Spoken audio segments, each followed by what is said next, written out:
Coach Wade, as the Tigers last night improved to 6-0. It was a testy down the stretch. The last 2 minutes was such a different game. It seemed like you owned the second to last minute, but then the last minute, LSU nearly gave it away. But you hang on and win 84-82. Where's your emotions after last night? Yeah, I told the guys, we need to enjoy the win. If you'd have told us we'd have won before the game, we'd have obviously been excited. But there's a lot of things we've got to improve and get better on. And I take a lot of the blame. I did a poor job down the stretch. I probably should have had another timeout. And, we just did some things where we needed to execute better. And we had 2 or 3 opportunities where if we just make one play, then we can just walk it in. And not put ourselves in the situation that we put ourselves in last night. But, our team's been good at learning from things and growing from things all year. It's just something else that we'll learn from, and hopefully next time we get a double-digit lead, we can walk it in and not have all the dramatics that we had last night. Coach, you and Mike White's program, whenever you guys throw it up, it's crazy, it's unbelievable, man. I mean, it comes down to the last possession, and I think one thing that goes a little unnoticed, or maybe the back storylines, is how familiar the coaching staffs are with one another, right? I mean, Mike White grew up with one of your top assistants in Greg Heyer. He coached alongside Bill Armstrong at Ole Miss on that staff together. Talk about the familiarity that you guys share with that staff and some of the battles. I mean, it's come down to one possession over the last 2 years in all 4 games. Yeah, and Al Pinkins, his assistant, worked with Bill. That's right. I mean, there's just a lot of familiarity between the two staffs, and his staffs, they're really good. I mean, they do a great job in scouting, a great job in preparation. They've got very good players, obviously, and so it makes it makes it tough and makes it difficult when you've got 2 good teams. And I wouldn't trade our staff for anybody. I think we've got a phenomenal staff as well, and do a great job in scouting. We do a great job in preparation with our guys. And so when you've got 2 teams with good players and good staffs and good preparation, there's always there's usually going to be really, really high level games and really good games. And that's what we've certainly had with Florida. We got to go down to the O-Dome here in a couple more weeks, I guess, and so it'll probably be another crazy game down there. Hopefully we can find a way to get it done. Coach Wade, how about it? 6-0, PMAC packed out, football season over, a hell of an opening statement to a lot of fans, turning the page over to basketball season. And I asked Jordy the question yesterday.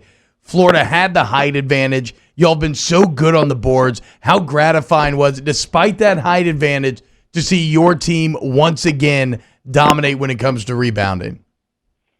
No, it was good. I got a text actually early this morning from a really, really successful high school coach in state here, and he said, "Coach, I sat underneath the basket and just watched your guys just go after the ball, and it was so impressive how hard you guys attacked the glass and attacked the ball, especially on the offensive end." So I thought that was a great compliment to our players about how hard we go after it, and a lot of rebounding is just effort, want to. Yep. And yeah, we're not the tallest bunch, but we're gritty, we're grimy. We kind of dig them out. We find a way. I tell them all the time, we got to get out of the mud. So we got to go figure out a way to make it happen. And so you either make excuses or make it happen. So we're not going to make excuses about our height. We are who we are, but we are. We're also a very, very athletic group. We're extremely, extremely athletic, and that's something that we try to use to our advantage. And outside of the Mississippi State game, we've been pretty good on the backboards in conference, and that's something that's definitely going to have to continue if we're going to continue to win. Because in a close game like last night, the difference was offensive rebounding, and offensive rebounding leads to free throws, and then you're able to beat them at, all that stuff goes together. Coach, speaking of making it happen, every high-pressure, late-game situation, your team just finds a way to get it done and, consistently get it done. And when you hear kind of outside chatter, I was mentioning this, it almost feels like they're saying, LSU's just kind of getting by on the skin of their teeth. The thing is, this is consistent. This is not by accident. So how have you trained your team to be so consistent when really y'all kind of out-project what the math should say in these close games? Well, I think our guys have a lot of poise. We spend a lot of time working on a lot of this stuff. And, we always, there's some things we do that are very different in the last couple minutes, which, throws some teams off. We always say 4 or 5 different plays. There's always different things that we have late game packages where we do things totally different, baseline out of bounds, sideline out of bounds with our sets.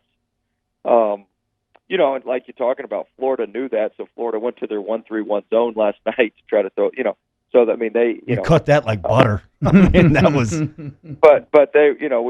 But we anticipated that and had something ready for that too. So there's always, there's games within the games. I think our guys.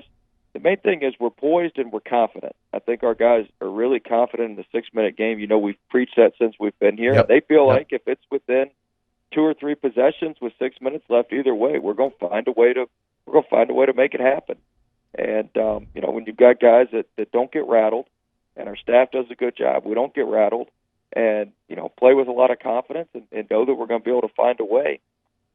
More times than not, you're able to do it. Now, last night we made a ton of mistakes in the last minute of the game that we don't typically make. We helped off shooters when we should have been giving up 2s, and we gave up some 3s.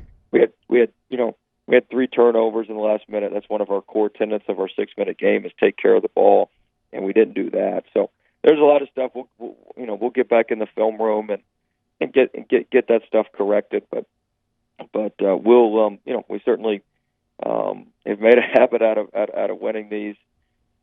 And so, I think we've got to roll with it, but, we don't want to walk a high wire all the time. Eventually you're going to fall off. And so, that's just the way it goes. So we want to really spend some time, we had an 11-point lead with 3 minutes left, 3.5 minutes left, 3 minutes, 24 seconds, I believe. And so, how can we not make things so interesting? That's the main, that'll be our main takeaway.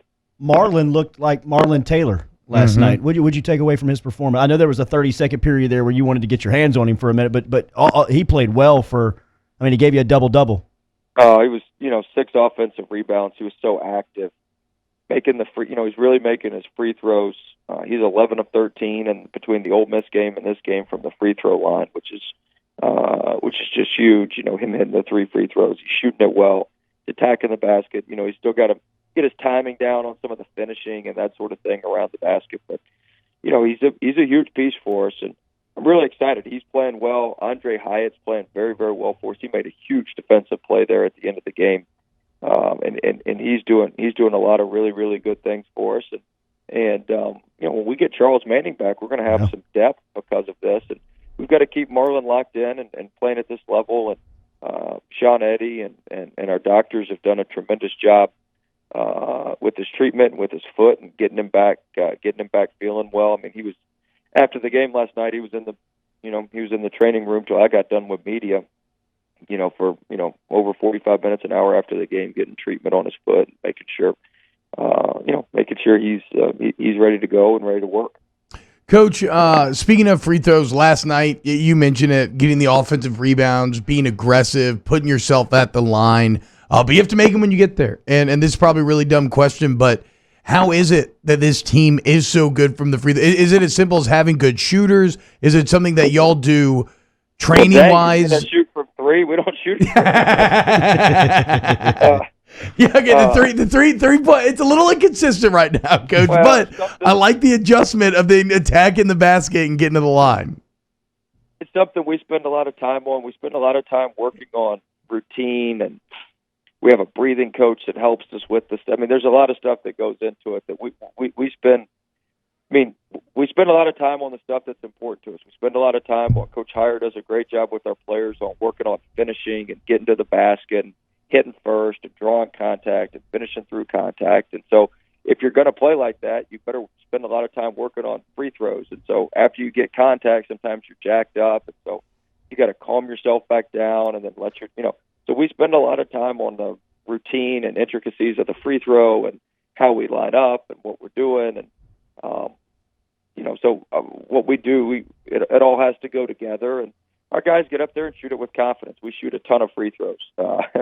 whether it be in practice or on their own. A lot of them are on requirements on their own to shoot free throws, and so we probably shoot. Each guy probably makes at least 50 free throws, sometimes 100 free throws a day. So we spend a lot of time on that because it's hidden points in the game, and it's something that we're very good at, driving to the basket, getting fouled, and it's a big game within the game when you're able to make more free throws than they attempt. I think Florida made 9 free throws last night, and coming into the game in SEC play, they've been making 19. So wow, that was 10 points Florida didn't get, and we obviously scored 20 plus from the free throw line. Well, that's the difference in a close game. First place in the league, LSU 6-0 in conference play. They'll take off to Austin this Saturday for the Big 12 SEC Challenge. Of course, you and Shaka Smart, so familiar with one another. You sat on his bench, took over for him at VCU. Now you guys will tip it off with you, the head guy at LSU, and he at Texas. Give me a little preview for Saturday. Oh, it's going to be a battle. They're coming off a tough outing against West Virginia, but those kids love him, and they're going to play extremely, extremely hard for him. I know that. We're going to get their absolute best shot on Saturday in Austin, and they've got good guard play. Coleman really makes the team go. Febres can shoot. Jericho Sims down low is coming on and playing a lot better. So it's going to be a big challenge for us. But the SEC this is a big weekend for the SEC. Yeah. We need to. The perception's kind of that the Big 12 is probably a little bit better than us as a conference. Well, we can do something about that. We need to go in there and win games in the league. And, we need to certainly help our league out and see if we can pick up a big road win at Texas. People, turn your radio up. It is basketball season. Let's LSU go. is sitting in the top of the SEC at 6-0. Be involved. Boot up. Thank you, Coach. Good luck this weekend. Thanks, guys. Boot up. Have a great one. There he is. Coach Will Wade checking in from basketball this morning. Tigers get the win 84-82 over Florida last night. Would you rather Wednesday next here on OTB?